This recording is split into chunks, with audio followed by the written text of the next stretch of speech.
कभी कभी हमें जीवन में अकेले लड़ने की आवश्यकता होती है। यह कहानी एक ऐसे लड़के की है जो अपने लक्ष्य की ओर आगे बढ़ने के लिए अपनी अकेलापन को एक सुनहरा अवसर बनाता है। एक समय की बात है, एक छोटे से गांव में एक लड़का रहता था। वह बहुत सपने देखता था और अपने लक्ष्यों की प्राप्ति के लिए प्रयास करने का निरंतर जुनून रखता था। परंतु उसके पास न कोई साथी था, न कोई गाइड करने वाला। उसके परिवार में भी उसकी सपनों को समझने वाला कोई नहीं था। इसलिए उसे लगता था कि वह अकेलेपन की जंजीरों में बंद है और उसके सपने अधूरे रहेंगे। फिर भी उसने निरंतर मेहनत की और अपनी आत्मविश्वास की आवाज़ को बुलंद किया। उसकी इच्छा शक्ति और संघर्ष ने उसे सही दिशा में आगे बढ़ाने की शक्ति दी। एक दिन उसे अपने गांव के बाहर एक पुस्तकालय का पता चला। वह आश्चर्यचकित हुआ, क्योंकि उसे पहले कभी ऐसी जगह नजर नहीं आई थी।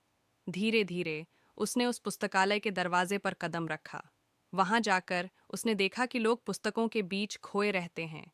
अपनी उत्कृष्टता को पहचानते हुए उसने निर्णय किया कि वह पुस्तकालय में समय बिताएगा। धीरे धीरे वह पुस्तकालय की विभिन्न किताबों को पढ़ने लगा और नई दुनिया की खोज में निकल पड़ा।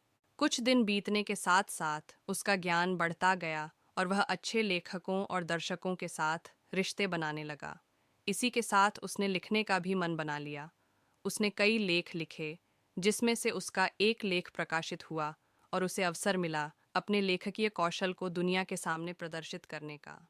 वह लड़का जिसने कभी अकेलापन को एक रुकावट समझा था, अब एक प्रेरणादायक उदाहरण बन गया। लोग उसे मान्यता देने लगे और वह लड़का अपने लक्ष्यों की ओर अग्रसर होने में सफल हुआ।